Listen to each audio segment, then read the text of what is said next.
Blockchain is, I would say, not only a technological revolution, but first and foremost a socio-economic revolution. Blockchain is a tool to bring us into a more decentralized world. Why can we disrupt organizations with blockchain? In order to understand this, we need to understand the history of the internet. So if we look back, the first generation internet, early 90s, revolutionized information, and this is why we called it the information data highway. About 10 years later, we had the so-called Web 2. The internet became more mature, more programmable, and all of a sudden we had, on the one hand, social media platforms, and on the other hand, a peer-to-peer economy where the consumer and the producer came closer to each other, of information, of opinion, of goods and services. So the original vision of the internet was to be a decentralized world where everybody could put information online. But in the Web 2, it became very centralized with those platforms. It brought us this peer-to-peer economy, but with this huge man in the middle, this platform in the middle, who started to control all the data and dictates the rules of the transactions of that platform. So instead of the internet becoming more decentralized, it became more centralized. And what we're doing now with blockchain and IPFS and all these other technologies of the decentral web, we're redesigning data structures given the fact that we are already living in the connected world. And if we think of blockchain in the context of the internet, it is the driving technology behind the decentralized web, or also called the Web 3. You could say that it's like a decentralized world computer. It's a distributed network of computers. It's a peer-to-peer network. The protocol could be seen as like the operating system, where you can now run decentralized applications or smart contracts on top of it. So we're reinventing not only the internet, but also the computer. It's very important to understand that this technology is very early on in its development. It's kind of like 1990 when it comes to the internet. It's more or less 1960 when it comes to hardware.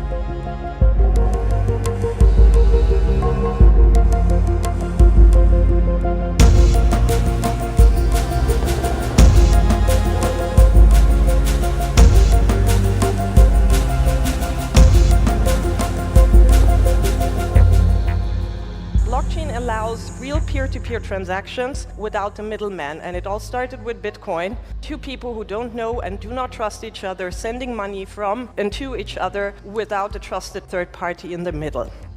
So it all boils down to one question of trust. It's a protocol that decentralizes trust.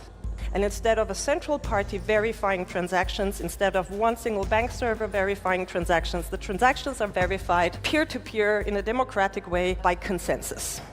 And it's all done automatically. The computers in the network do that automatically. It's not people behind it, it's machine consensus.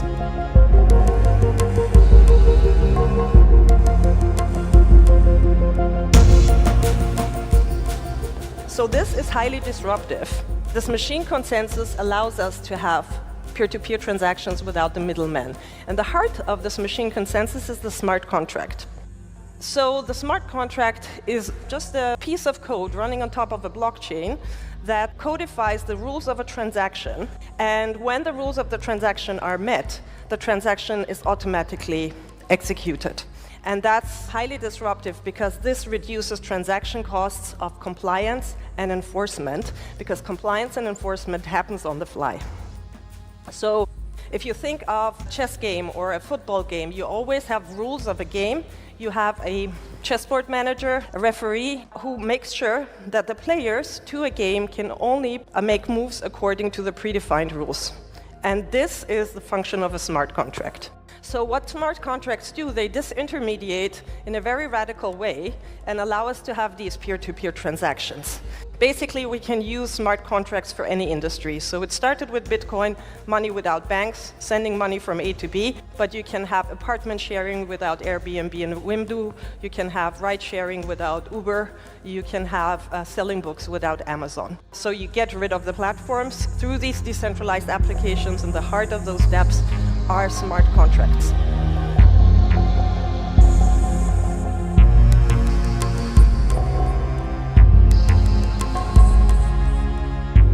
Now, the highest form of a smart contract is a decentralized autonomous organization. Decentralized autonomous organizations are nothing else than very complex smart contracts that define the bylaws of an organization into the smart contracts.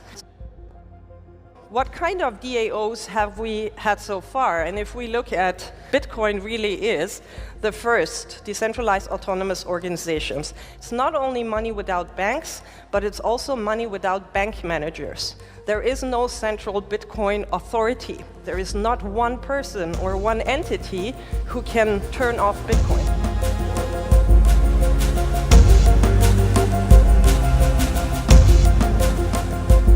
Okay, so now let's look at disrupting organizations. So if we look at organizations we know today, whether political or economical, they're very much organized in this hierarchical top-down way.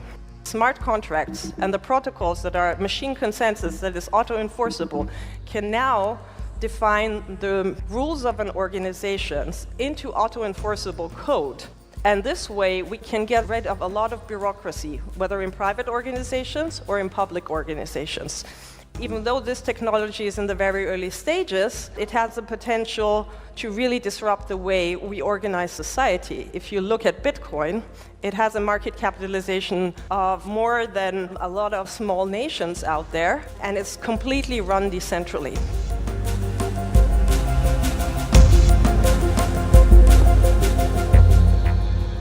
On the political side, let's look what we had before. We had the kings ruling. A dictatorship is very top-down.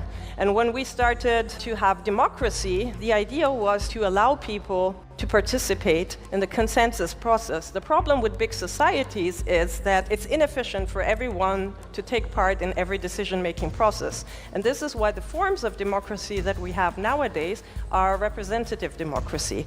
These institutionalized representative democracies are in a way very hierarchical. We as citizens, we can vote every 4 years, sometimes every 5 years, but in between we have very little power over what those representatives do. We cannot revoke that power. We have very limited means in most cases. Now, government entities are trusted third parties in a way. And with blockchain, with machine consensus, for the first time, we're in a situation where we could make concepts like liquid democracy on one hand or holacracy on the other hand, when it comes to organizations, happen in a much more efficient way.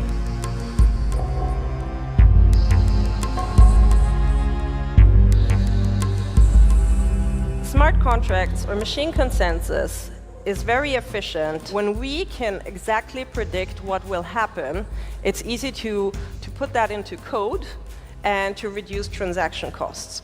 Smart contract blockchains are really lousy when it comes to dealing with unknown unknowns, because we cannot enforce situations as those unknown unknowns.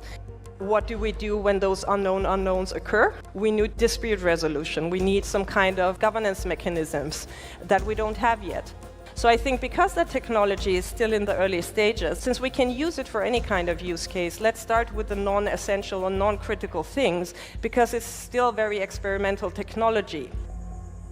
A lot of use cases of blockchain are built on network effects when it comes to accounting, when it comes to supply chain, Internet of Things, etc. So we're not there yet. For those use cases where we need extreme network effects, we need another 5 to 10 years. And hopefully the first killer application the next 3 years.